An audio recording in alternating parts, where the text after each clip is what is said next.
Welcome to Corner of the Galaxy, the show that talks 100% LA Galaxy soccer. We're glad you could join us. Now it's time to sit back and relax as your hosts navigate through the twisting, turning, but never boring world of the five-time MLS Cup champion, LA Galaxy. Hello, everybody. Welcome to Corner of the Galaxy on cornerofthegalaxy.com, coming to you on Thursday, August 22nd from COG Studios. I'm your host, Josh Guesman, getting you ready for the big one. That's right, El Trafico version number 5 coming at you this weekend on Sunday, to be exact. So a lot of stuff is going to go into that. We're going to talk about that. Some words have been exchanged. Some shots have been fired. It's going to be another exciting El Trafico, and this Sunday sort of really makes a case for what LAFC is, what the LA Galaxy are. So we're going to talk about all that. Also going to get you past the LA Galaxy's loss in the Leagues Cup to Cruz Azul. We have some fun things that I'm sure we can talk and discuss about that as well. To help me do all of that, he's back in the studio. I'm back in the studio. I mean, really, if we're talking about the big news here, it's not so much that he's back, it's that I'm back and rocking and rolling. But he is back, and he is rocking and rolling as well. It's Eric, the Portuguese Hammer Vieira. Eric, what's up, buddy? It's good to be back. Welcome back home. Yeah, thank you. So, if I am home, I don't really know where I am. Say, what time did you wake up? 1 a.m. West Coast time, so 4 a.m. East Coast time. That's dedication to the craft. On a Thursday night, but El Trafico 5, you can't miss it. I can probably crash on your couch whenever my wife decides that she's had enough of me. Yeah, I think we're both we're both going to be in trouble if we're spending time away podcasting. Yeah, not going to get a lot of favors on the other side there. No, absolutely not. We'll get the bachelor pad going. Yeah, that's how it has to go. I'd say I had an interesting vacation on the East Coast doing a whole bunch of stuff, but the crazy part was last night we actually had to drive from where we were at in New Bern, North Carolina to Raleigh, North Carolina, and we got to stare at the thunderstorm for like an hour, and it just kept getting closer and closer and closer until it swallowed us up, and I had to be going about 10 miles an hour on the road. And an unfamiliar road. I can imagine that's just not a good time. In a rental car. If it was my car, I feel like, anyway, that's how it always seems to happen. I survived. Now you have the story. Yeah, it's something like that. That's exactly what it was. So anyway, throw the positive spin on it. That's right. That's right. So all's good, but I'm back. I did get to watch all the games that I missed.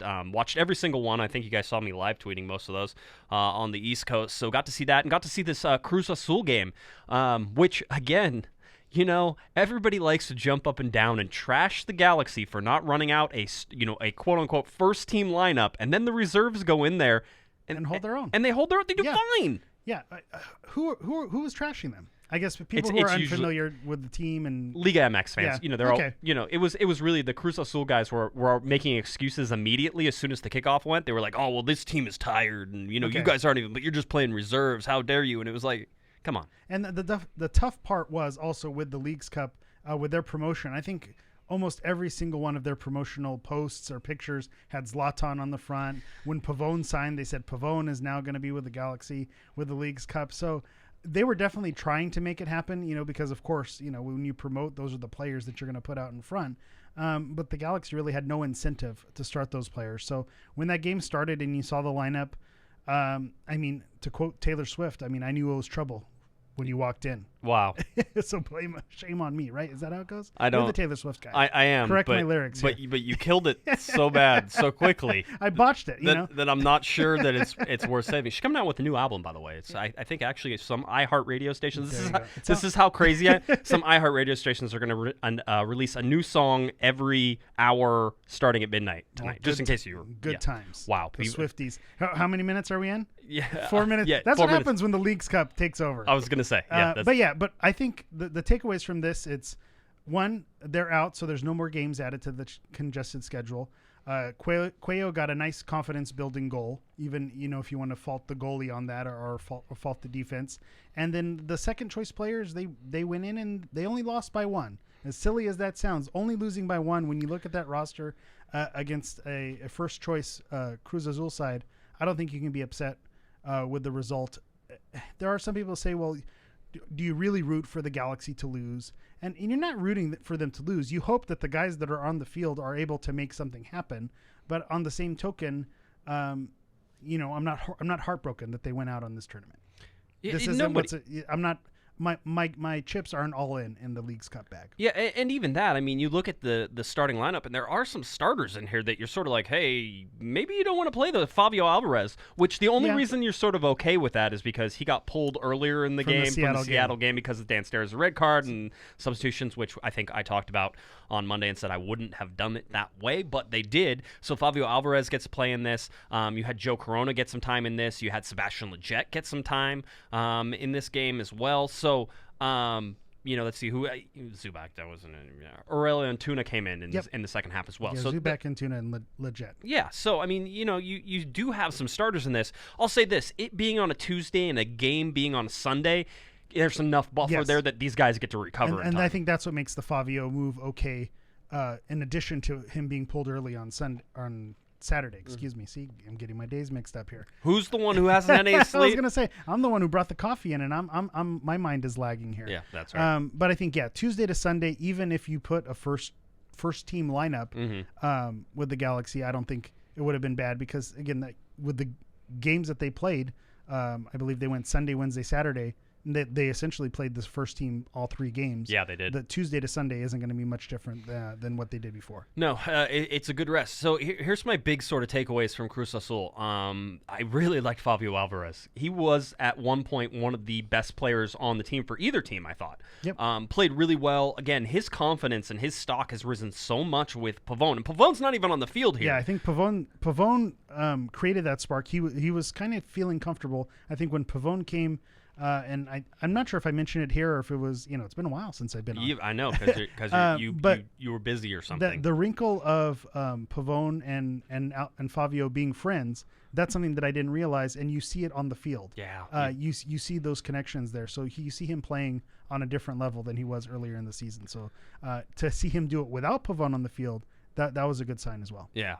Also should point out in the back line, People Gonzalez gets the start here as well. Defenders, I don't worry enough unless it's going to be a really physical game. I didn't feel like this was a physical game, that it was going to be, sort of anything that would be hard on the legs. There you saw Dan Stairs and Dave Romney both get the start. Dan Stairs gets the start, obviously, because he will not be playing this Sunday because of his red card against Seattle for the denial of a goal-scoring opportunity, which in my mind was a little more 50-50 than everybody wanted to make it, but that's okay. See, to your point, I think it was the distance thing. If we're going to do that. From midfield, I mean, I get he's the last man, but at the same time, there's a lot of room for error and other players who could track back. That to me was more of a tough call than the actual challenge itself. My problem is I can't argue against it. Yeah. And so therefore, it's one of those where I say, yeah, I get where you're coming from. Yeah. I get where you're coming from on that one, but yeah, but still. Yeah, but still. Hashtag yeah, but still. Now officially trademarked. So anyway, like I said, Joe Corona was in there. So Fabio Alvarez for me was standout player. Efrain Alvarez showed flashes again. This is the same old for Efrain Alvarez. Couldn't make a lot happen during the run of play. His set pieces are deadly, and maybe that's enough, but it's not enough for how highly he's been touted. So Efrain Alvarez for me wasn't a clear standout in this one.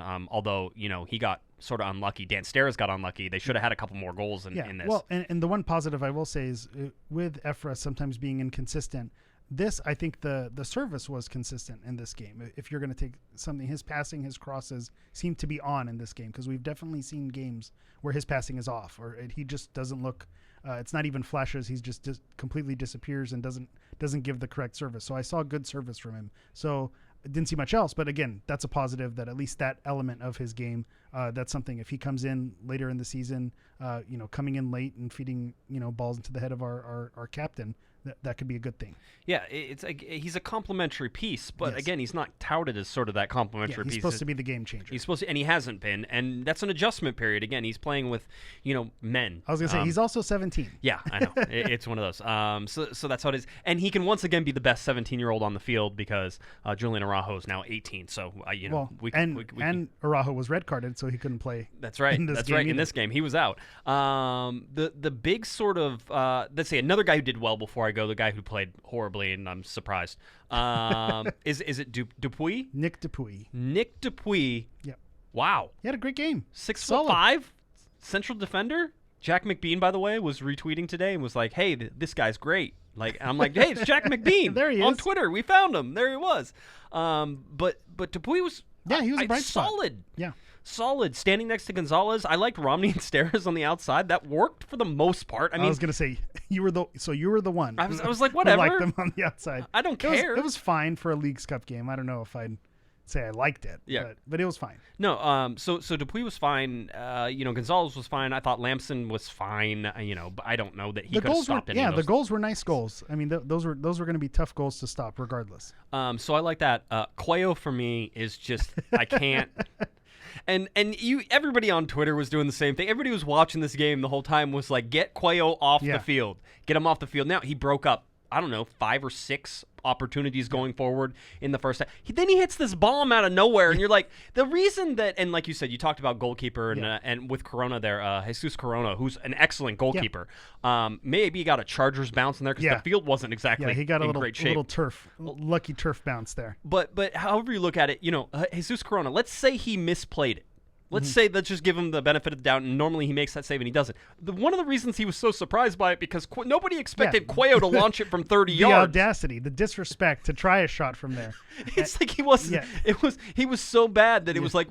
Did you ever, whenever you were growing up, there were people who had never played soccer before, and they would go out and they would play soccer, and they were really hard to play against because they didn't do anything. It's unpredictable because someone who is good. You're absolutely right. He's good on the ball. They're going to juke. They're going to try something. But if someone's never played, who knows what you're getting? You can get a football tackle. You can get a big toe shot. Who knows what's going to happen. So I totally understand what you're saying. But the reason earlier I said it was a confidence builder. He could have walked out of this game being done. Being done. Here was my one chance to shine, and I crap the bed here. Yep. Can I say crap the bed? You can. All right. Okay. I know we're at 1,000 subscribers, so I got to be careful. Family friendly, right? That's fine. That's fine. But so the fact that he was able to get a goal and something that was semi-spectacular, I think is a good thing for him because he doesn't walk out of this game completely dejected. Yeah. I mean, I guess that's his takeaway. I mean, he was still horrible. Yeah. And that's like everybody and it's, broken clock's right 2 times a day, right? That's the saying? It was one. Yeah, it is. That is the saying. But it was one of these things where you sat there, and if you're writing the game recap, and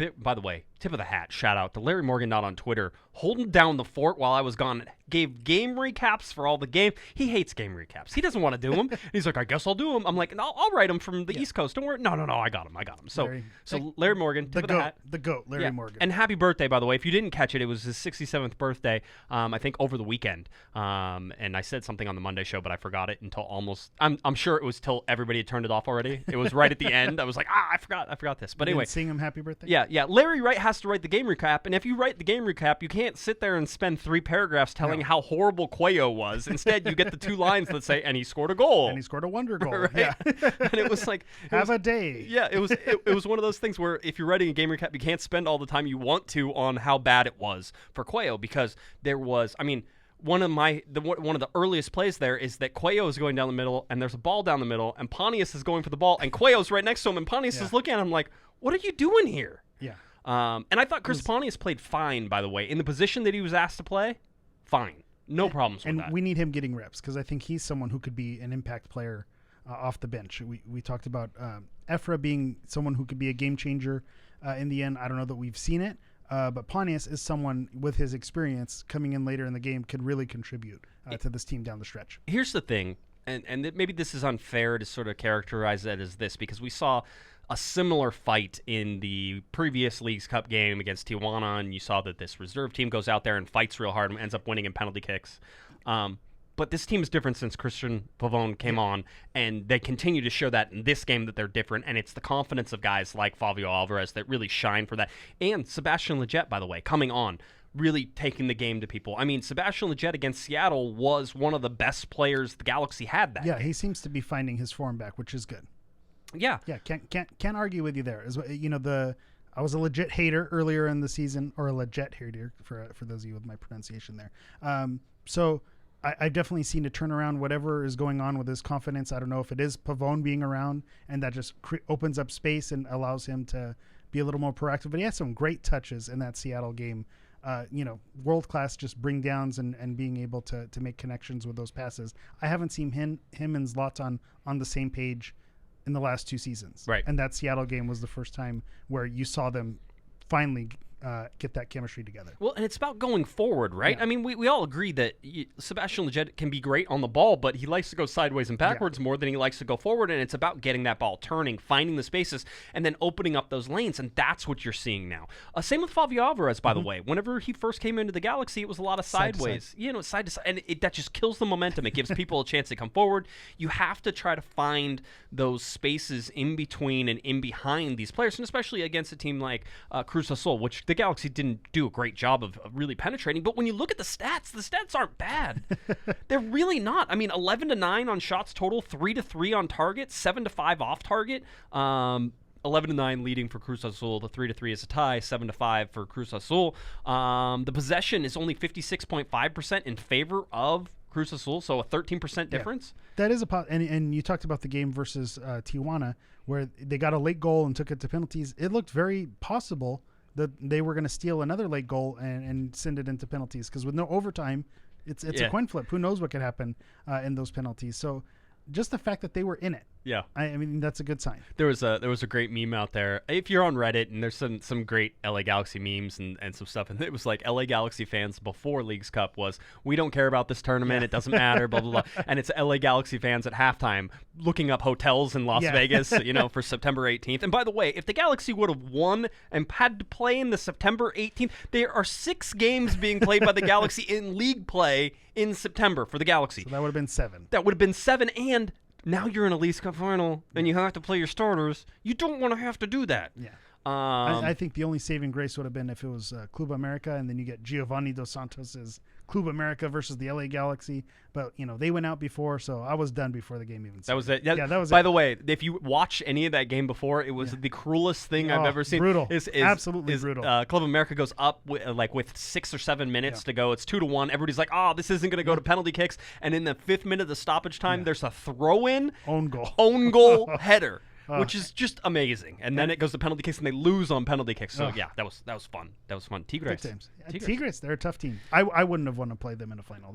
That could have been the game that gotten ugly. Tijuana, they were able to hang in there. Right. Cruz Azul, they could hang in there. Yeah. Tigres, I don't know that they'd be able to hang in there. Yeah. People. By the way, if you're watching our live show, people are already noticing the sticker. The sticker. I was going to say, don't bury the lead. I thought we were saving. Are we saving that? You can save it. We're going for it. We'll talk for it a little bit later. We'll just merch, tease, folks. We'll tease a little bit. We'll see the people listening on the podcast, which is the majority of people. They don't know what's going on. They don't know what's going on. So now they're going to stick around to find out what that is. Do you like see? It. Yes. See, you're a pro. This is why you're a pro. This is why. I hitched my wagon to the Red Podcast. So anyway, there's this larger thing at play though with both Leagues Cup, with CONCACAF Champions League, and it's always about MLS versus Liga MX and whether the gap is closing.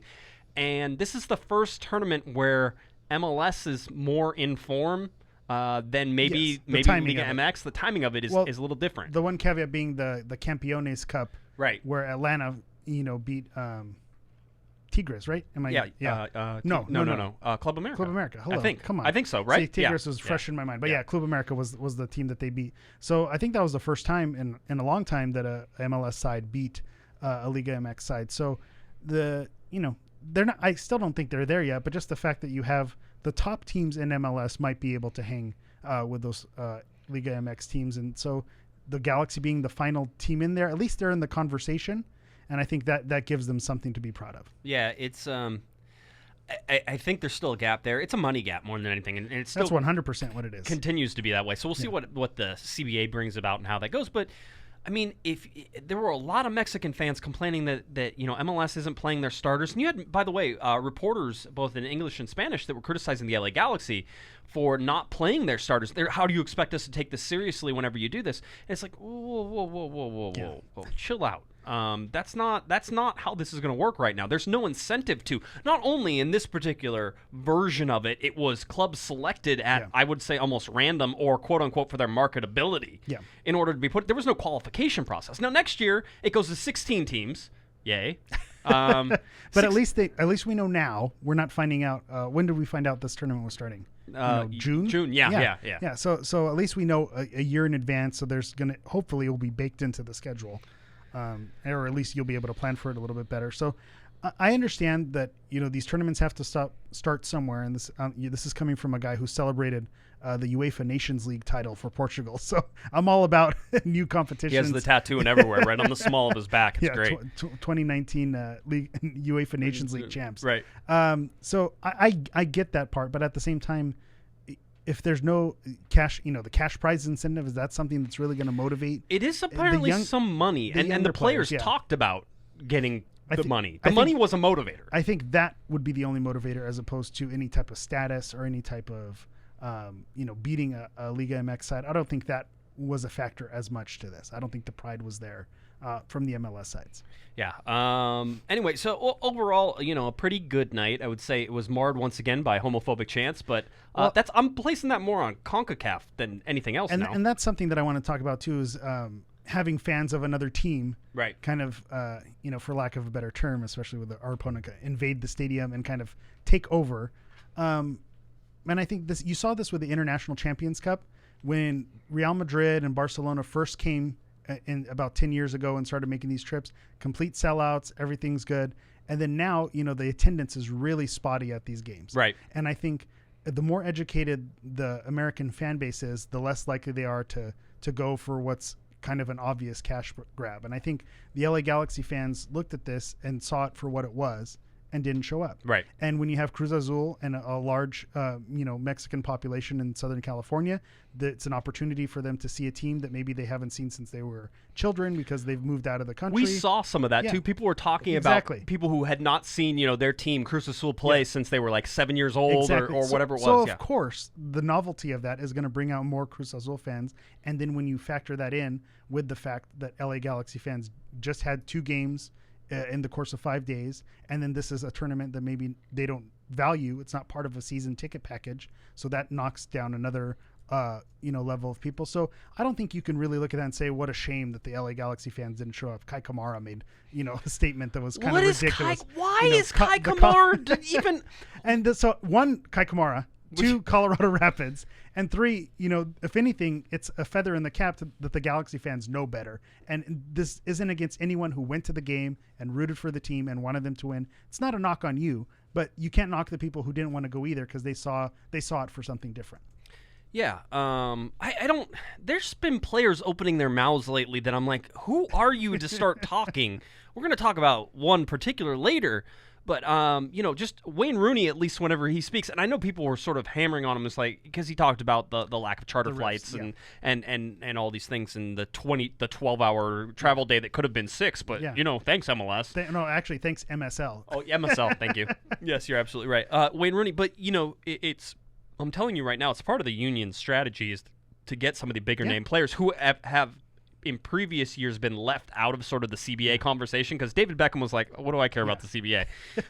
He doesn't need to do it. I'm playing private anyway. Yeah, exactly. So you're looking at this, but, Wayne Rooney says it, Zlatan Ibrahimovic says it. This is all part of the players sort of build up. But when Kai Kamara comes out and is trying to, question why there were no Galaxy fans at a place where, if you look at Colorado, whenever I go to Colorado Rapids games, which, by the way, I watch more Colorado Rapids games than probably anybody whenever I'm visiting my son. Their stadium is literally plagued. Literally plagued. Yeah, the plague is literally at their stadium. It is. But also, so we don't forget it, if we want to circle back to the chant as well. I know we kind of got off topic. But I think you think it's on CONCACAF?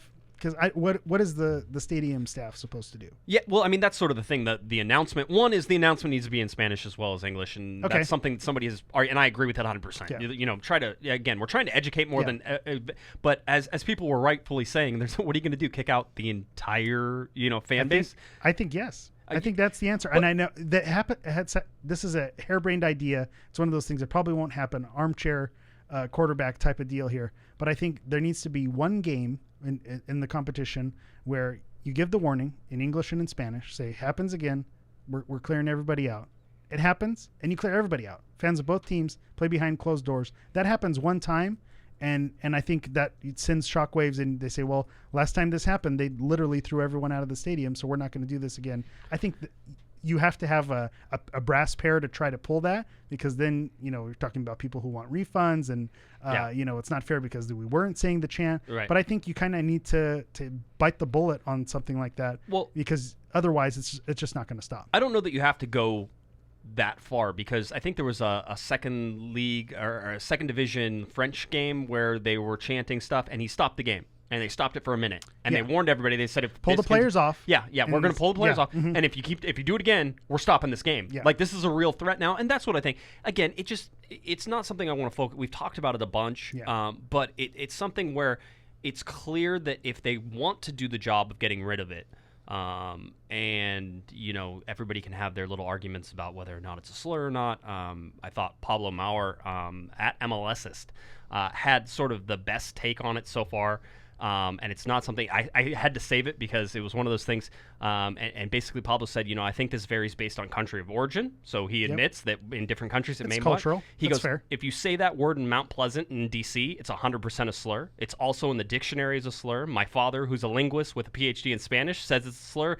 So he's sort of saying, there's lots of reasons to do it. And I've again, I understand I sound, this is a white guy trying to talk about this, but I do talk to people, and I talk to enough people where I feel like I understand that there are different meanings, and I understand it. You might think, but it just comes down to, can't you use a different word? Could you do something else? If you understand that there's somebody there who is who was coming to a game who might feel like they shouldn't come to that game because they're hearing this, isn't that enough for you to be like, dude, that's not cool? You want everybody to feel like they're cool at games. I think we're past the point where we were having the argument, should it be allowed, should it not be allowed?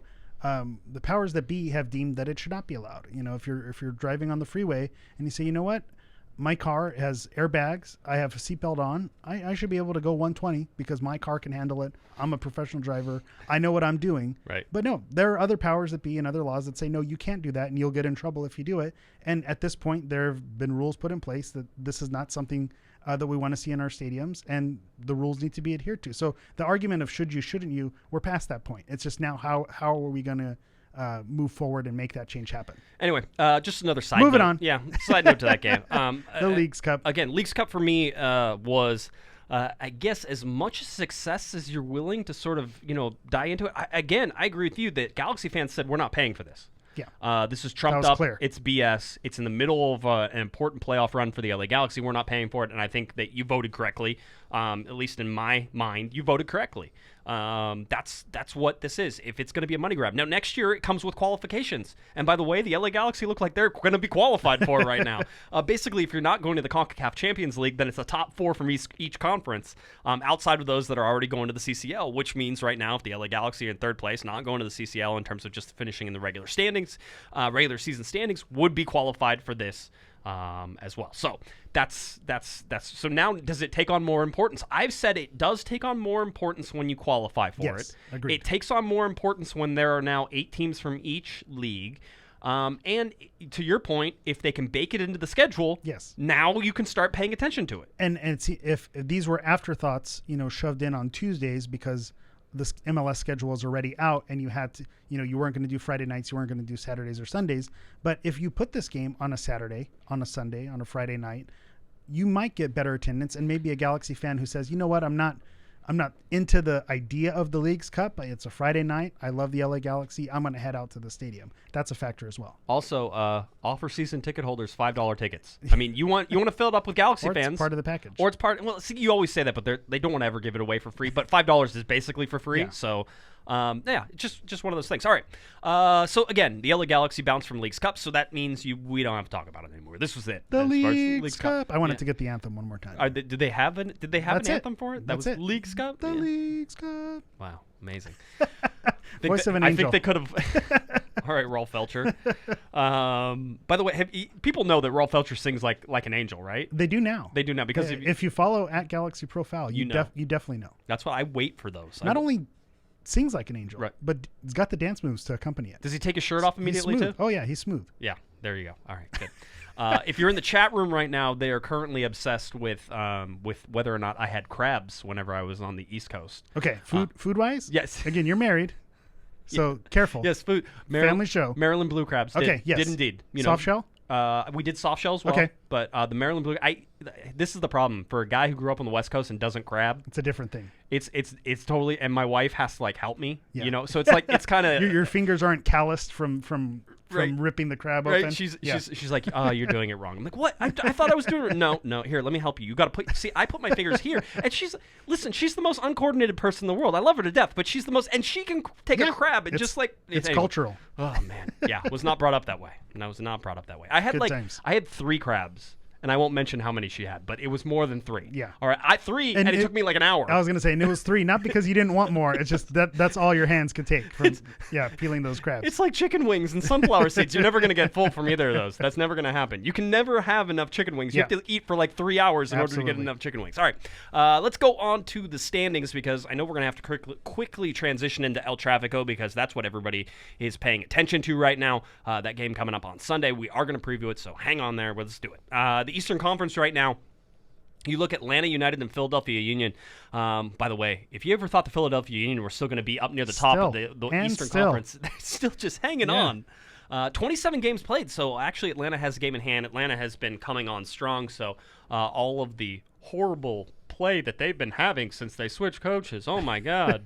You know, still have a lot of talent on that national squad. crisis. They almost shut down Chick-fil-A for this. Yeah, Frank DeBoer had to almost go into hiding. That poor guy. Well, Frank does have some bad takes, so you know he's not helping himself either. But anyway, so Atlanta and Philadelphia tied right now, 45 points apiece in the Eastern Conference. You have New York City FC at 44 points, the New York Red Bulls at 41. So both New York clubs. So you got New York, and Philadelphia. And then Atlanta in there, and then DC not too far behind that as well, but DC's sort of been slipping and sliding lately. And then you have New England Revolution, 35 points. Bruce Arena getting his team above that line in his first little stint taking over. It's really spectacular what he's done with that team, with essentially the same players. He brought in, a DP acquisition, but they were making progress before he arrived. So, hats off to you, Bruce. Well done. All right, yeah, he's the magician. That's what he does. Anyway, Montreal Impact currently sitting just above the line as they fired. Okay, wait a minute. Yep. I just have to for a side. They offered Remy Gard a long-term contract, or at least were in the talks to offer him a long-term contract. And a week later, they fire him and hire Wilmer Cabrera, who was just fired from the Houston Dynamo. Yeah, it's very French. What is going on? Oh, all right. Anyway. It's bizarre. I don't. Anyway, Yeah. So Orlando City just below the line, Toronto FC with all that talent, second year in a row. Greg Vandy could be in trouble here with them sitting in 9th right now, looking to miss the playoffs. Chicago Fire down near the bottom. FC Cincinnati at the very bottom. Columbus Crew sitting just above, 27. So FC Cincinnati, the worst team in Major League Soccer by a large margin. Yeah, 0.69 points per game. Yeah, 18 points total. The last place team in the Western Conference is 27 points. So basically, they're going to get that wooden spoon. It's coming, wooden spoon time. There you go, Cincinnati. They have a supporters group, right? They'll be able to accept it. I think they should be part of the Independent Supporters Council, so Nice. They should be able to accept it. I don't know that that's true, but we'll see how that goes. Anyway, so Western Conference, it's LAFC by a mile. They are they've already clinched a playoff spot.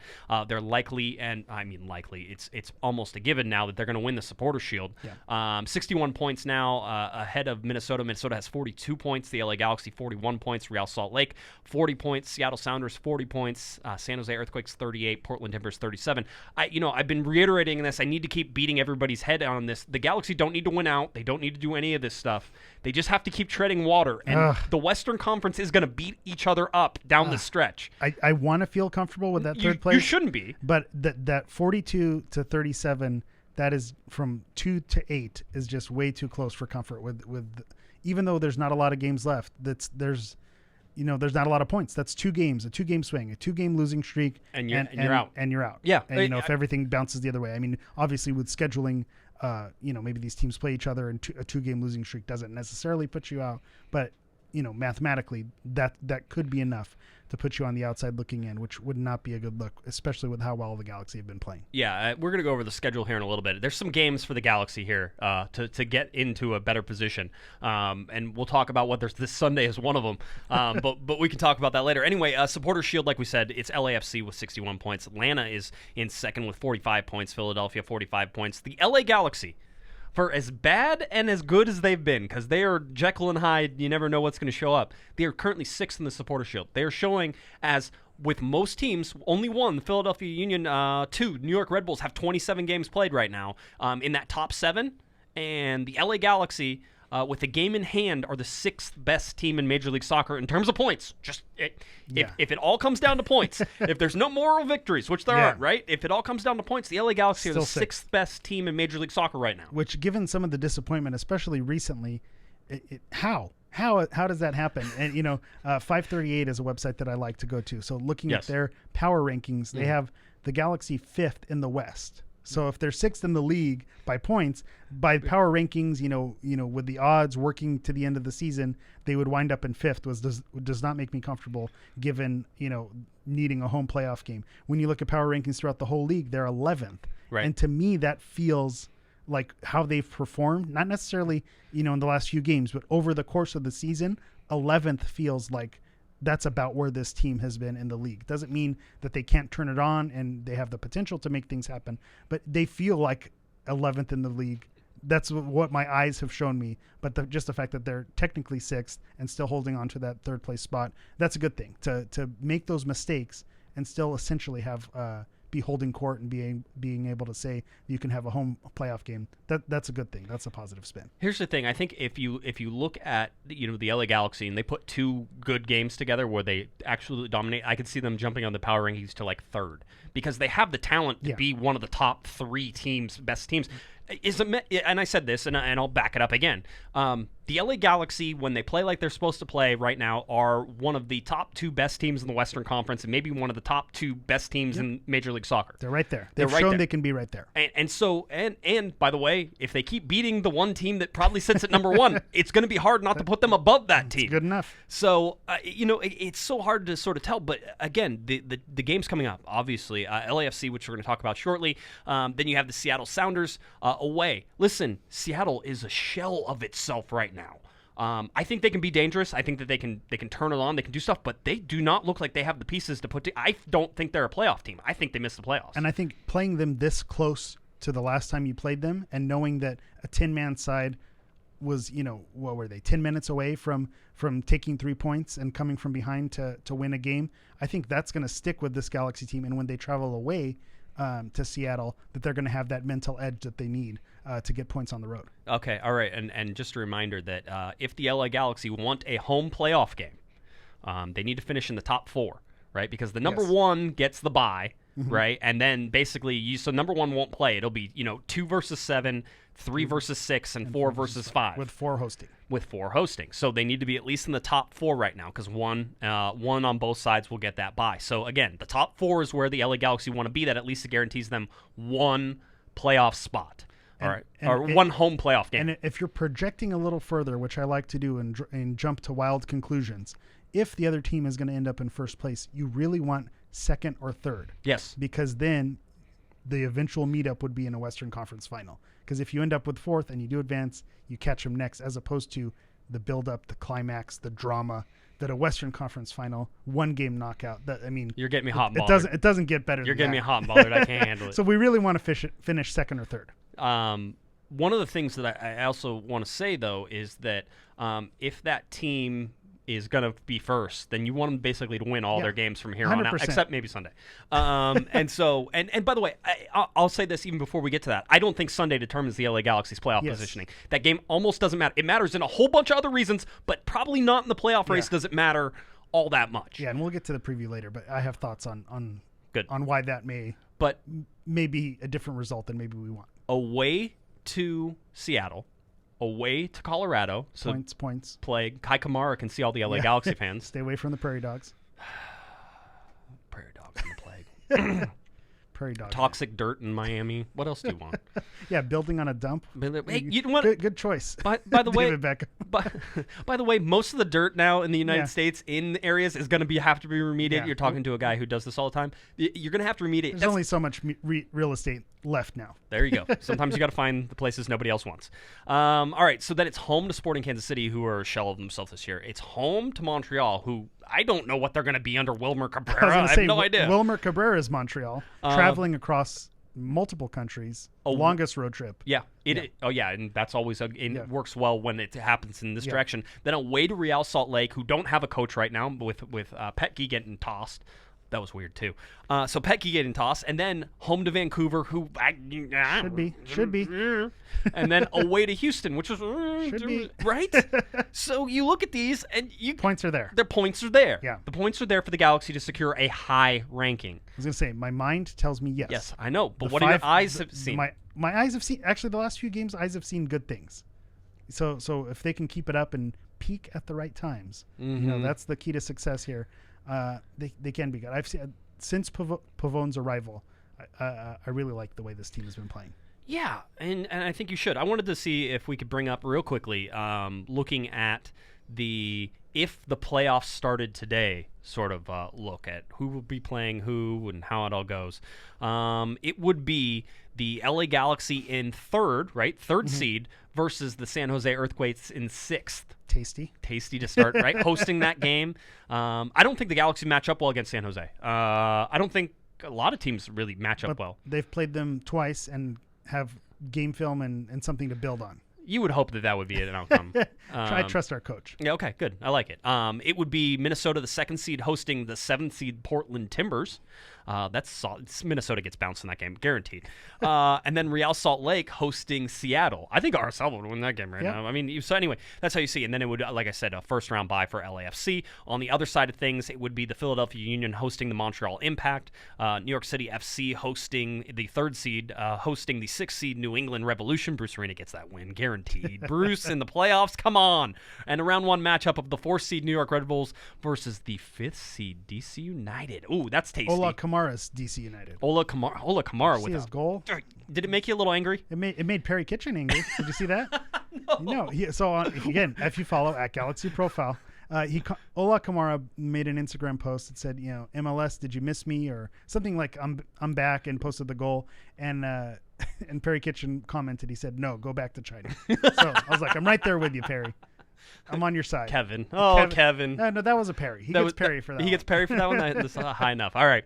Well, let's move now and turn over to this LAFC game. A game coming up on Sunday, August 25th at 7:30 p.m. Pacific time kickoff. That's right. A Sunday evening in Los Angeles when we all have to be at work the next day because MLS really wants to capitalize on this nationally televised game, and Fox Sports is going to televise 3 games in a row, and oh my gosh, they're hyping it so much. It's a little nauseous in terms of what the league is trying to do with this game. This game is already huge. Yeah.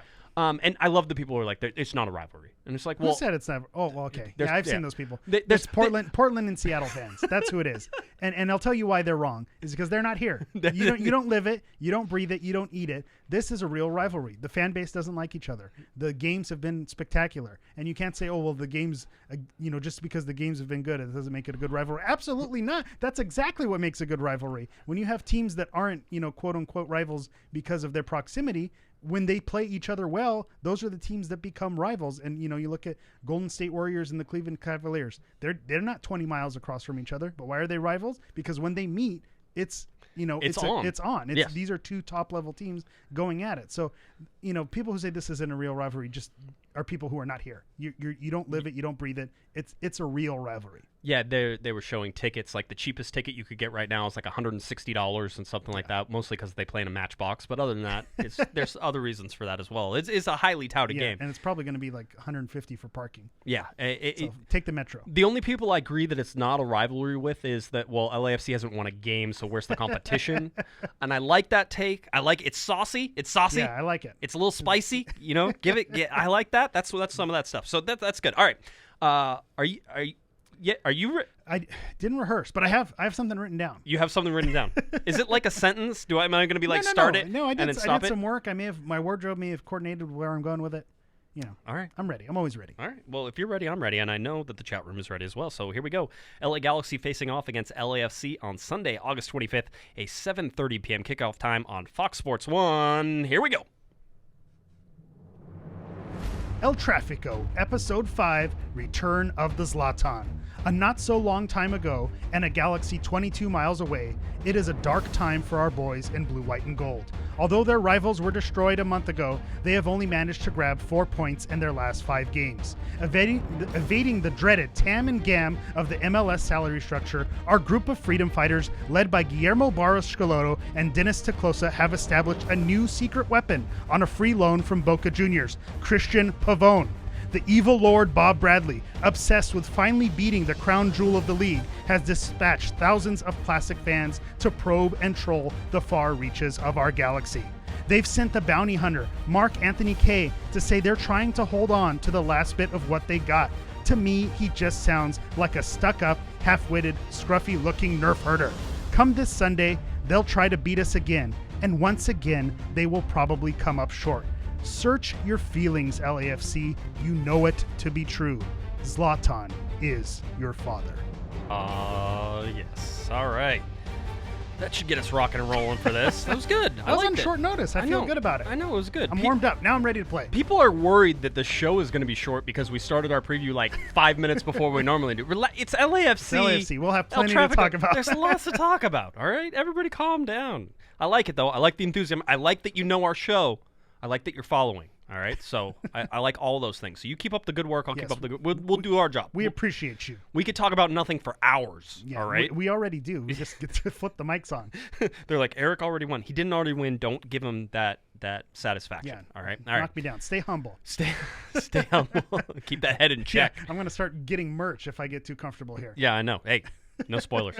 All right, LA Galaxy, like I said, facing off against LAFC at Bank of California Stadium coming up on Sunday, August 25th, 7:30 p.m. kickoff time. Fox Sports 1. LAFC coming off of wins over Real Salt Lake over the weekend, a 2-0 win, and then a 4-0 dismantling of San Jose midweek that had people crying tears of joy for some reason over Carlos Vela dribbling through traffic cones. My God, those people have families. Yeah. Okay, my God. He dribbled in a straight line and that was like, Harlem Globetrotters, versus the Generals or the Senators? Which one was it? The Generals.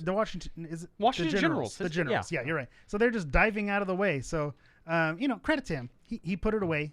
I don't want to discredit it too much, but pump the brakes a little bit. Jeez. The goal of the year has been scored. That one hurt because it came from Kobe Jones. Kobe Jones, you were at El Trafico 4. You saw Zlatan's first goal. You know that Carlos Vela goal was not goal of the year. Anyway, yeah, everybody knows that.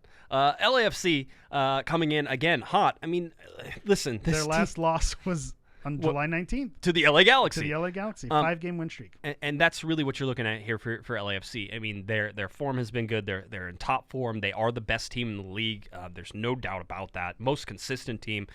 They play very well as a team as well. I mean, just 11 players. Carlos Vela is setting all sorts of records. All that stuff is stuff that you already know. The most important part of all that is that they have not beaten the LA Galaxy in any of the 4 previous Cali Clásicos. El Traficos. I was looking at San Jose. Rivalry, yeah. I was looking at San Jose, and I was talking about LAFC. And that's really where this all comes down to. You look at, just in terms of where they get the goals and their goal differentials and the way that they play, and they should be the better team. They fire on all cylinders. They do. When they're clicking well, and that's why you just see the obscene amount of goal differential. They're a team that clicks well. You can easily point and say, Carlos Vela, he's the reason why this team works, but he's surrounded by a lot of good complementary pieces.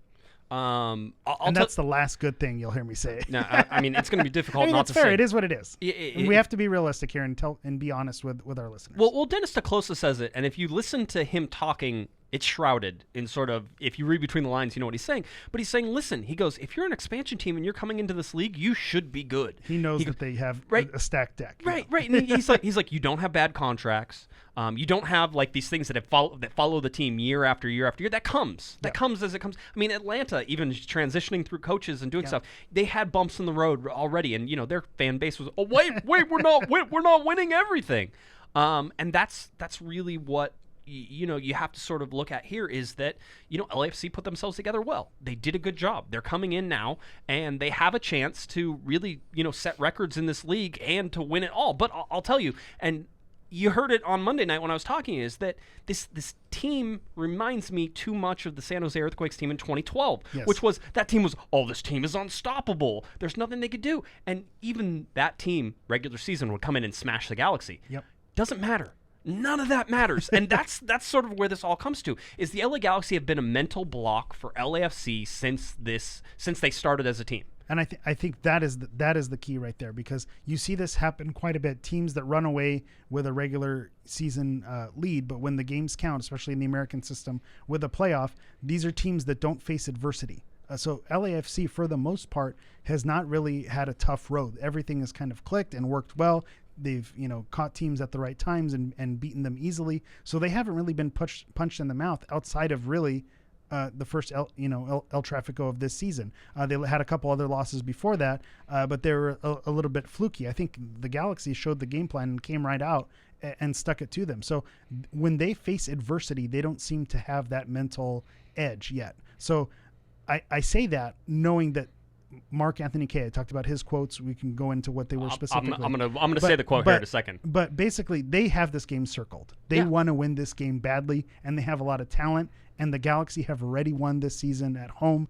They may not necessarily get up for this game to the same level that LAFC wants to get up for this game. So, if you want to predict what happens, it may not be a positive result for the Galaxy. But again, can they keep that mental edge? That's going to be the key. Well, let's get to Mark Anthony Kaye, because here's the deal. In my mind right now, LAFC comes into this with all the cards. They're sitting there. They're at home, right? Coming off historic wins, scoring goals like crazy. Everything is going their direction, right? I mean, even El Manur, right? Yep. He came back. Even though, again, a little bit of a Darlington Nagby situation. That dude is dead. He's never going to play anymore. Broke his face. He did, but he's back. Yeah. They're like, season over. All this, he's gone like 3 weeks. Okay. All right. So he's back. He's back. playing.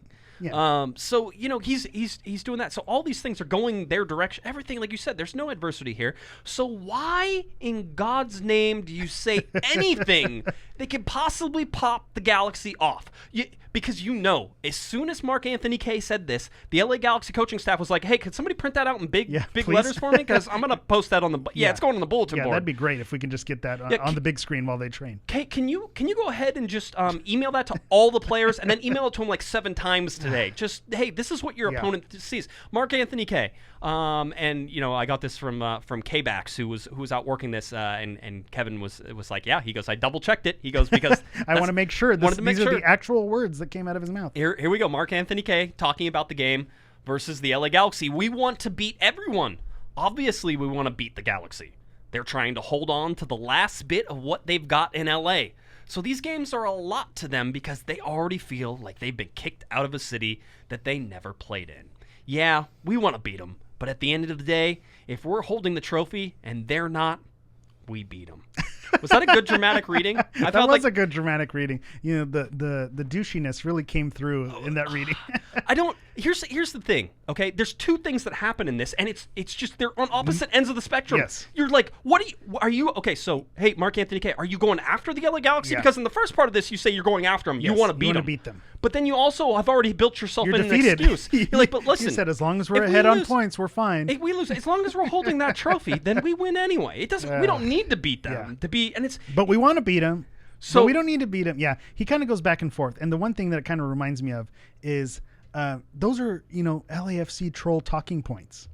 They've been holding on to the last bit of what they got. They don't play in the city. They were kicked out of their city. Like, it's that one relative you had who sends the same political memes that are wrong, and that every other, being shared on Facebook and wherever it is, they're just getting those stock comments, and that's how they fight back. And so the fact that he's picking up essentially what trolls use to troll the Galaxy fan base, he's saying that.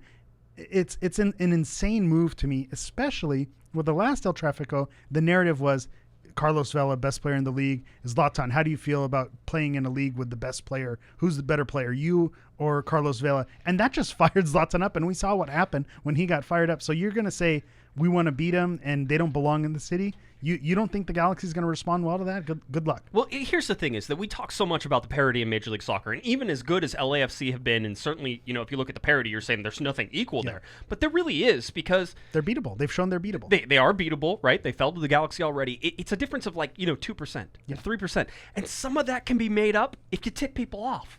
And so if you're the LA Galaxy, you put this up on the bulletin board and say, this guy thinks that you're holding on, that you're not worth what you want. And for a guy like Zlatan Ibrahimovic, Go ahead, You fire might him as up. well feed it. Yeah. But people That's also feeding the brought beast. this up. They're like, well, Zlatan could have said the same thing and everybody would have been fine with it. Zlatan wouldn't have said it. Yep. He makes it about him. Yes. He doesn't make it about the other team. Because the question was, are you better than Carlos Vela? And he said, me. Yes, Yeah. I'm better. I'm the better. best. I'm better. Yeah. I'm going to do it. He didn't talk about fan bases. He didn't talk about, although last year he did make a dig at the stadium. But still. Yeah. But at the same point, it's Mark Anthony K is not Zlatan. You build a little cachet to be able to say the things he says because of what he's done in his career. And sorry, Mac, that you ain't it. Oh my! Again, if this goes sideways for LAFC, if they don't win this game, which They'll I point think that. you're going to find that I'm probably going to say that they're going to win this game. LAFC are going to win. They have that momentum. They have all the things. Again, it's the roulette wheel, and I argue this all the time. It's been red. Here It's it coming. comes. It's coming. It's going to be black. We're going to bet on black. I guarantee it's coming.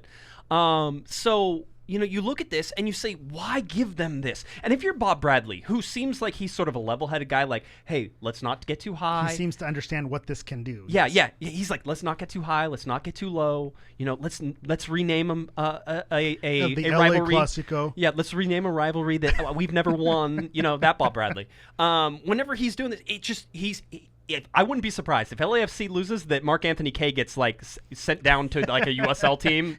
Antarctica FC. Yeah, exactly. He's getting transferred very quickly because you have to. Now you have to back this up. And granted, he didn't make any predictions or anything like that, but he sparked the LA Galaxy, and it does matter. Yeah. And with a game that's only a percentage difference here or there, that matters. Yep. So that's big. So the other things that we're sort of looking at, obviously, Dan Steer is suspended for this game, which means he will not be playing at center back, which means the Galaxy have a whole bunch of options that we can talk about, and there's one that I prefer over the other, and I have a feeling it's not going to go that way, so we can talk about that. Yellow card watch right now. This is from last game. This could still change, but yellow card watch. Fabio Alvarez is on yellow card watch. Rolf Felcher is on yellow card watch, and Diego Polenta is on yellow card watch. We're supposed to get updated ones. I'll probably get it on Saturday. I was going to say, what's the game after this? Yeah, the game after this is away to Seattle. Away to right? Seattle. Yeah. Do not expect to see Diego Polenta, Fabio Alvarez, Or or Rolf Rolf Felcher in Seattle. There will be yellow card games, and those players are definitely susceptible to getting cards. 2 yellow card. They'll be suspended in 2 yellow cards for Joe Corona and Julian Araujo. Now, sometimes if you play 5 games, you get to release one of these, and so we'll see if anybody has cleared that hurdle on Saturday. But right now, that's the list I have from the previous game, so we can take that and look at it. Okay, here's the big thing. No Dan Steres. So everybody immediately went to this, and I said, whoa, pump the brakes a little bit, because we remember the last game there was some success in a certain formation here, and that is moving Diego Polenta and Pivo Gonzalez back to center back together, because that makes the most sense. They're both, and then you can put That's my vote. Jorgen Skjelvik on the left-hand side. Here's why I don't like that. Carlos Vela is going to be attacking on the right-hand side, which is the left-hand side defense of the LA Galaxy, and that means that you're putting Jorgen Skjelvik on Carlos Vela. I don't see the issue here. Yeah. Again, for those of you not watching on YouTube, there was a smile and a wink there. Definitely not.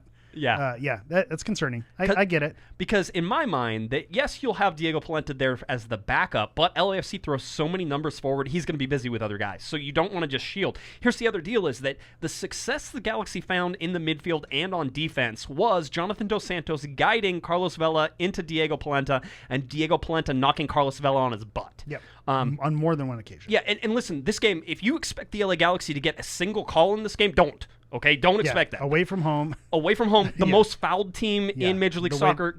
The way they play draws fouls, and then they're gifted other fouls, and so all of that is going to go towards LAFC. And given how the last game went with the El Munir injury and with the chippiness, I'm sure the league and referees will be watching this game a little extra carefully. So it wouldn't be surprised if there's, calls don't go the Galaxy's ways, because it seemed like they got some fair treatment earlier.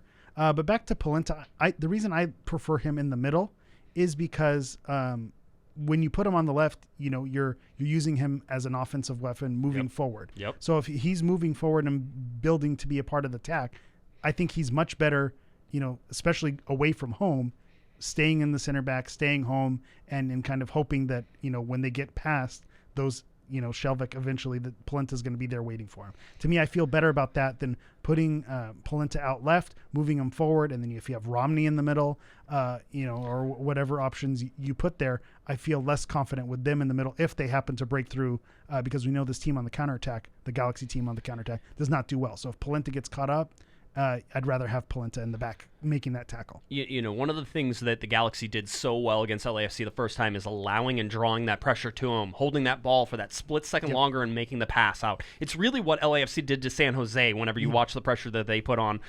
midweek. And it's that understanding. Here's the thing, that this is one of the reasons why I think you're okay not going with Jorgen Skjelvik out on the left-hand side, or going with Jorgen Skjelvik on the left-hand side and moving Polenta in, is that I think that Bob Bradley isn't going to just roll out the same tactics there and say, okay, we're going to try this again, because that's stupid. It didn't work. Yeah. You saw, and everybody's like, well, Carlos Vela got 2 goals and Zlatan got 3. It really was a close game. Carlos Vela was offside on the second goal. Everybody knows this. And one was a penalty. Yeah, and all those things. So, the addition to this is also, once you get out of that defense, there's guys who have to have big games in this. I mean, listen, it's multiple guys. You have to have big games against LAFC if they're going to win this. It's obviously Zlatan Ibrahimovic has to have a huge game. He needs to score goals. He needs to score 3 or 4. Yeah. Well, I don't think he needs to score 3 or 4, but 4. I think, to me, this game hinges on someone else, but go on. Okay. Christian Pavone needs to create chances and release pressure. That's the ticket right there. To me, this is the Pavone game. You talked about holding on to the ball for just the right amount of time and then releasing it at the right moment. That is Christian Pavone's game. Oh. And to me, he is someone that I think can make a big impact on this game. If he feeds Zlatan and Zlatan gets his, that's great. But Pavone, the way he's been playing, he is due. I think he's due for a goal or 2. And I think we can look back at this and call this the Pavone game. The Pavone game. This will be it. The Pavone game. Okay. To me, that's where I'm placing my bets on green for Pavone. Not red, not black. Going green. Going green. The odds aren't in my favor. 00. But when it hits, it's going to taste oh so sweet. 00. Fabio Alvarez has to have a huge game. He's the distribution in that center. He has to find those little creases inside and the offense to be able to open up guys like Zlatan Ibrahimovic or Christian Pavone, who then finds Zlatan Ibrahimovic. All of these things have to be working and moving correctly if they're going to beat LAFC. I look back to the third goal of the first El Trafico, where it was the little dink and dunk, one-touch passes. Fabio just making things happen. Those are the types of things he's going to need to do because LAFC is going to come out quick, and then again, just quick distribution, finding those little pockets, like you said. Again, him and Pavone, to me, it's like a package deal. If he plays well, Pavone plays well. If Pavone plays well, Fabio plays well. Jonathan Dos Santos has to have a great game. Defensively. Yes. The Seattle game, just an absolute monster of a game. Shout out to Sophie, who also co-host.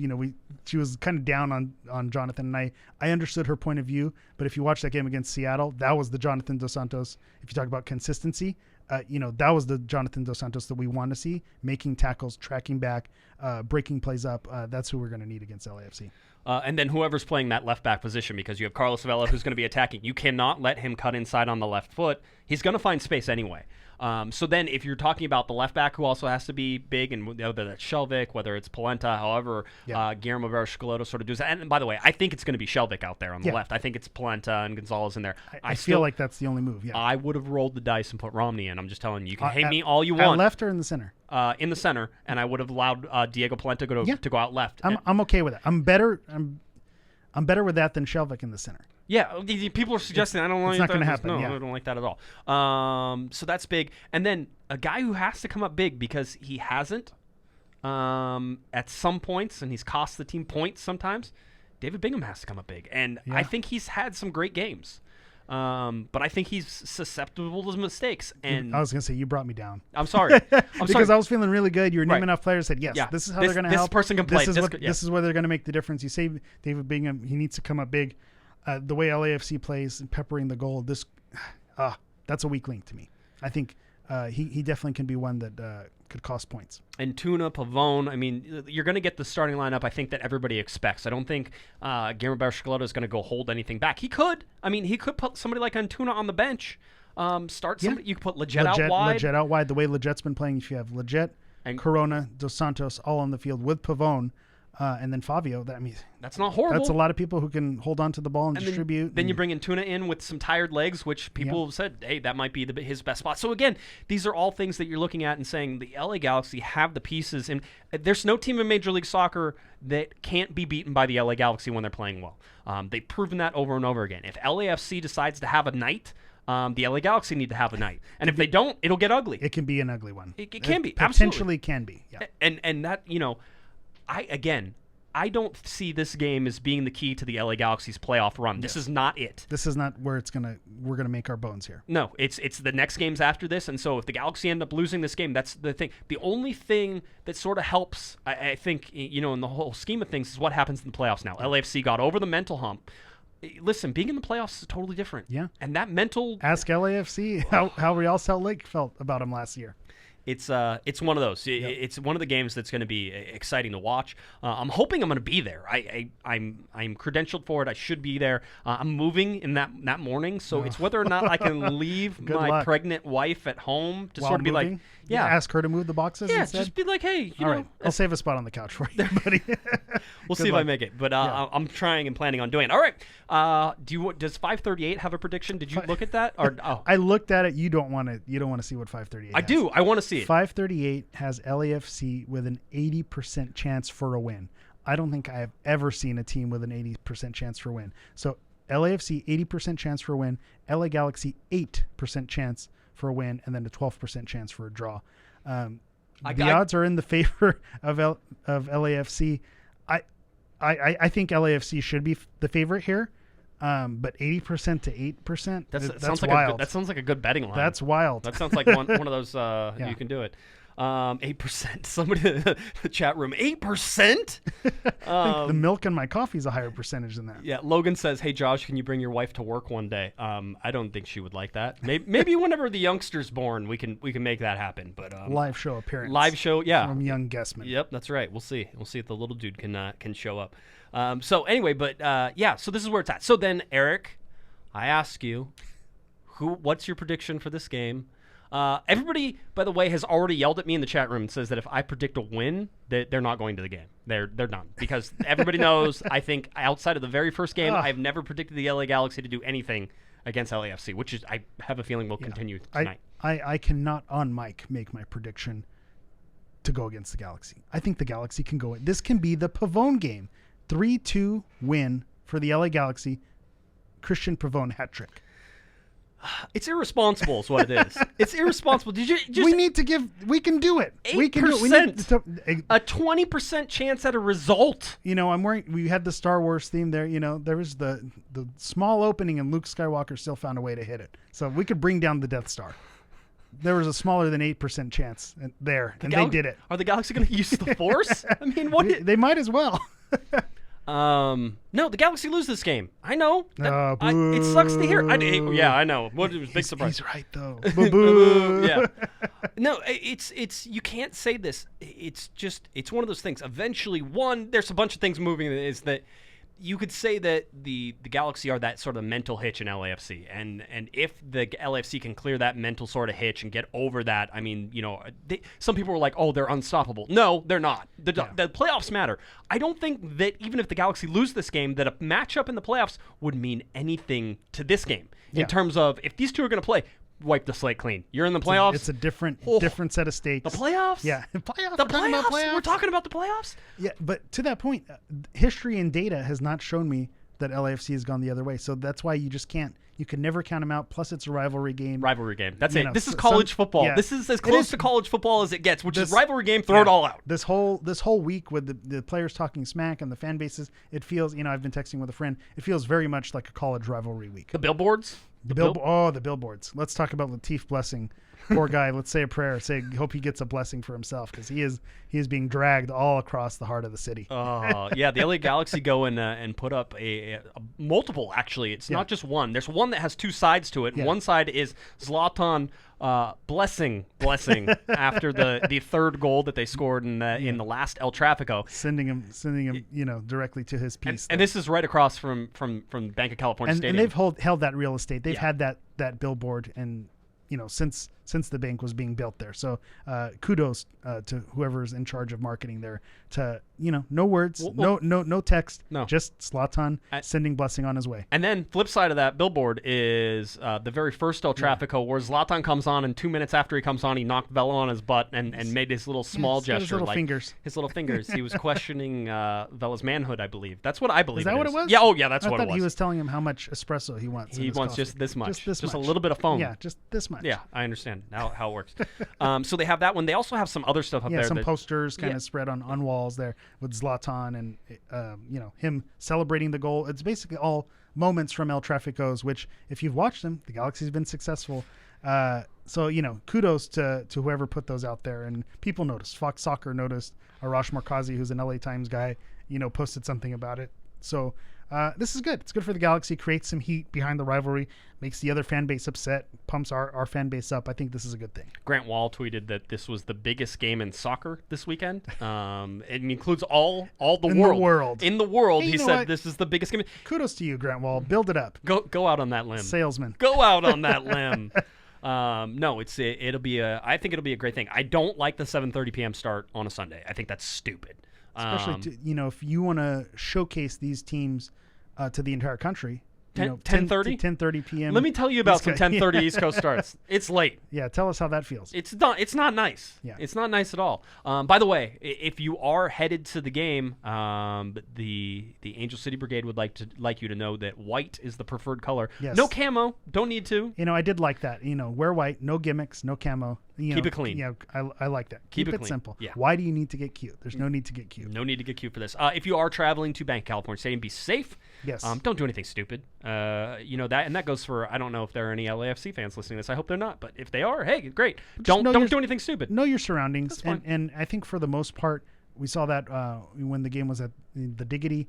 You saw plenty of fans from the other fan base. And for the most part, it went off without incident. I think most people know how to get along. But you're going into a different stadium, different fan base, people who, they're new. They're new. Well, I'm just thinking about, some of the celebrations, some of the things that have happened in the past. You just, be careful of your surroundings. Buddy system. I'll use my mom's trick here. Buddy system. Always have someone with you. Know where you're walking. Know where you're going. Yeah. Stick with your people, and everything should be fine. But don't be that guy either. Yeah. Because yes, we don't like them. We don't like their fan base. But you don't want to be the one who it falls on that creates the drama either. If they do it, try to be the bigger person if you can, but at the same time, don't be the one who's starting it. Don't be that guy. Don't be that guy or girl, by the way. Don't be that girl. That's true. Lady, that's true. Let's be fair. Sunday, August 25th, 7:30 p.m. Pacific time kickoff on Fox Sports 1, FS1. I believe it's going to be Stu Holden who will be the color commentator on that one. Yeah, I think he's the one who took the pictures for Fox Soccer. Does that mean it's John Strong then? It's usually Strong and Holden. Strong and Holden. I believe that's what I think I might have it here. Great band. Even Strong and Holden. Strong and Holden. I don't think that's it. The other cool thing that's going on is the watch party. So if you can't make it to the Bank of California Stadium, there's a watch party at Dignity Health Sports Park. So in the Legends Plaza there, you can get there an hour in advance at 6:30. There'll be food trucks. There'll be beer on sale, $5 Modelo's, $8 Micheladas. So alcohol is not prohibited on site, but at the same time you can buy it there. Mm-hmm. You get to watch the Galaxy fans. You get to go to the stadium and kind of avoid the ruckus if you don't want to get involved. Yeah. Over on the other side of town. Party with your fellow G's there, and you could do that Cosmo. as well. Cosmo will be there. Cosmo will be there. Who doesn't want to hang out with Cosmo? Tacos, Cosmo, beer, soccer. Sounds like great. Yeah, bring your own chairs, by the way. Did you say that? I did not say that. Bring your own chairs. That's what I've been told. Bring your own chairs. And I think all of the stadium restrictions in terms of what you can bring into the stadium are sort of like the same typical stuff. Because from what I understand, it's not in the stadium. It's not. It's outside the stadium, but just sort of keep that in mind. Yeah, but still. Do that. Yeah, but still. All right. There we go. I think that does it. Are we good? Are we? I don't know. Do we have anything else we want to talk about? Wait, the stickers. Why don't you tell everybody? Well, huge head. If you're a fan of the show, you're familiar with Pato and Panda in the Morning. And so they have a ridiculous mascot of that duck and panda. And I needed to get on the action. So I am now fully branded a cartoon Portuguese hammer. Googly eyes, sledgehammer, holding a Portuguese flag. The most ridiculous looking mascot. I feel like I topped the Pato and the Panda. I feel like this one one-upped the crew. So I got some stickers made. They're available at cornerofthegalaxy.com. Yeah. I mean, not yet. Eventually. I mean, I know a guy who knows a guy at the website. I know the web developer there. Right. And if you see me around the stadium, which I see a lot of people there, come find me. I might have some of these to give to our loyal listeners. The Portuguese hammer. Get the sticker. Can you I'm branded. I'm a Can thing. you tell people how you got that made and how your wife caught you making stickers? I mean, this is all right. Yeah. So I feel like I'm pretty good with Photoshop. I can put things together. I've made a few memes in my day and kind of put the heads on things. So I said, how hard can it be to put, some googly eyes and a Portuguese flag? And I hacked it together and it just didn't look right. So I said, you know what? I'm going to get a pro. I'm going to go to Fiverr. I'm going to pay a little money and I'm going to make this look like a legit cartoon. So I get on Fiverr. My wife texts me. She says, I got a credit card alert. Did you do something through Fiverr? And I went, yeah. Well, what exactly did you do? And I had to fess up that I paid money to have a logo of a cartoon Portuguese hammer made. So, I might be hanging out with Josh on the couch. We're gonna have to get the COG bachelor pad you here. spent money on what? You did what? To make sticker. What is going on here? You're a grown man. You have children. You're an adult. You're supposed to be the responsible But look at one. that guy. He's adorable. Oh, adorable Portuguese hammer He's there. so cute or something. It's good times. So anyway, yeah, those will go up on the website. I think a buck plus shipping, and the shipping's like $1. You can't send anything in the mail and it not cost $1. You get a scarf, you get something else, and you add it on. This is an add-on item. This is it's like the gum in the aisle. You just pick it up on your way out. We're gonna make a T-shirt of this, right? I hope so. You're the boss. All right, we'll make a T-shirt of it too. Why not? I'm gonna wear one. That's for good times. Dang sure.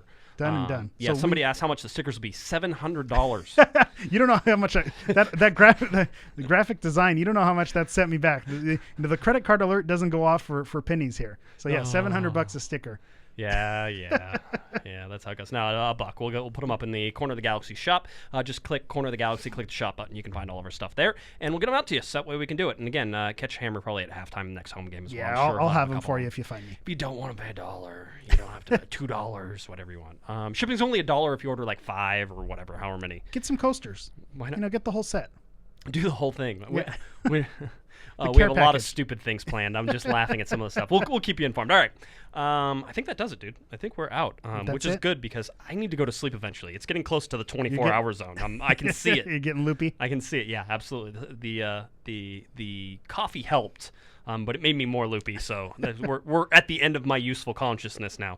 I was even talking about myself in third person on Facebook earlier today. I was like, wait, what? I didn't mean to do that. That wasn't it. All right. Tell people where they can find you. Let's get out of here. You can find me on Twitter at GISHammer. You could also hear me occasionally on the Guys in Shorts podcast. I was back with those guys this week, so give them a follow and a listen at Guys in Shorts Pod. You could also follow me on Instagram with the Professional Foul. That's at Galaxy Pro Foul, Galaxy PROFOUL. And look for cornerofthegalaxy.com for those Portuguese Hammer exclusive stickers. Oh, exclusive. Make them sound like they're awesome. That's great. All right, if you're looking for me on Twitter, at JGuesman, JGUESMAN, and of course, at Galaxy Podcast. Cornerofthegalaxy.com is where you can find our podcasts, our game previews, our recaps. Larry Morgan doing a great job. So again, tip of the hat to Larry Morgan out on Twitter. He's doing great. Side note, Panda got mistaken for Larry Morgan not on Twitter today. It was wonderful. Just great stuff. Love it. All right, so that about does it for the Portuguese Hammer, Eric Vieira. I'm Josh Guesman. You've been listening to Corner of the Galaxy on cornerofthegalaxy.com. Have a great, safe weekend, everybody. We'll be back on Monday. Have a great one. You've been listening to the Corner of the Galaxy podcast on cornerofthegalaxy.com. You can follow the show on Twitter and Instagram at Galaxy Podcast.